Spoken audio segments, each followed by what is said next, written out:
Jo soc fill d'una dona que li diem Matilde i que era filla del poble cercano del Fondó de les Neus.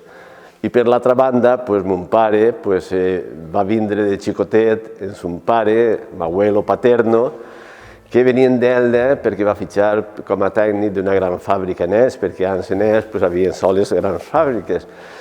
I nada, mon pare d'Elda, ma mare del Fondó de Neus se van conèixer i aquí estic jo, que ja soc fill d'ells, on mon pare i ma mare se sentien també com tots els que venien i han vingut en ells, fills d'ells. Aquest és el meu origen.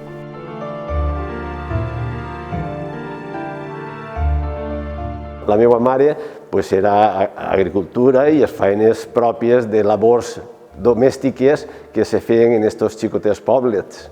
Sin embargo, l'abuelo paterno sí que era un tècnic molt bo de la sabata, i mon pare també, i per cert, mon pare va estar molt de temps perquè va ser cavaller electo del misteri d'ells.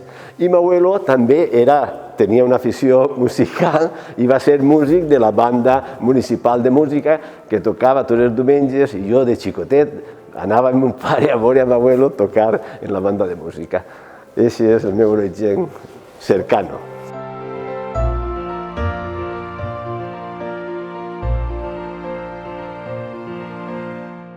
Pues sí, jo he viscut en la meva infància en el Pla, en el carrer Doctor Ferran.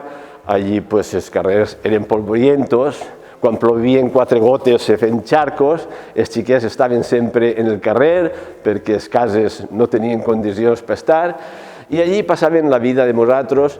I recorde, sí, aquesta imatge que se me va clavar de nosaltres vivíem al costat d'una font d'aigua, de fer cola allí les persones per poder llevar-se 2 o 3 poals d'aigua a sa casa. I això sí que ho tinc clavat jo en la meva ment de com ha canviat la cosa. Avui en dia vas a un puesto, claves l'euro i pilles la botella i ja tenien que anar tot el poble a aquestes fonts. I això recorda, sí, i de xicotet la imatge de tots els xiquets per el carrer i demés, jugant tranquil·lament a la malla, a la pilota. El que tenia pilota era el rei, era l'amo del carrer, i jo sempre m'ha agradat molt jugar al futbol. I això era la meva dedicació.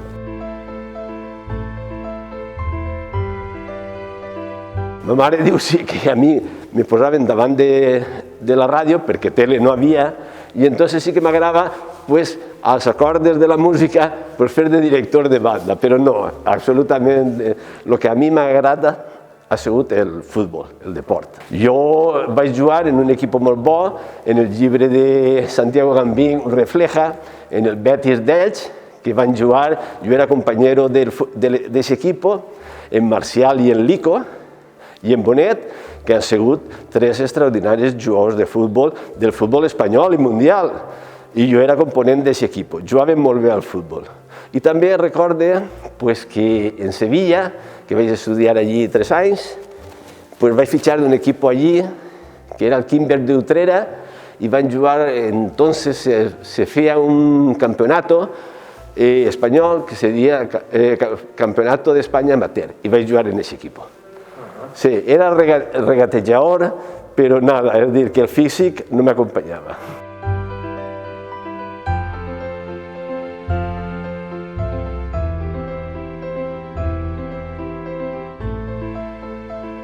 La família dinava tota junta, recordo jo això. El sopar, ja no molt, ja ens gitàvem els xiquillos més pronte que els majors, però realment en les cases sentíem la silueta de la ciutat d'Elx, de Pepe Garrigós, l'inolvidable, i ens anàvem al llit a dormir, no? I mentre l'escola tradicional d'entonces, que estava massificat totalment, que depenien de les parròquies i estaven les graduades, jo vaig anar a les graduades, però en seguida també m'agrada més l'escola que havia de la parròquia del Sagrado Corazón. I allí vaig estar pues, la meva infància. Luego ya en la adolescencia pues, vaig passar d'eixa escola del Sagrado Corazón a l'Institut Laboral, que jo vaig ser fundador, en cert modo, d'un grup de 20 chiquillos d'ells, que recorden enyorança i amb molt agrado a tots.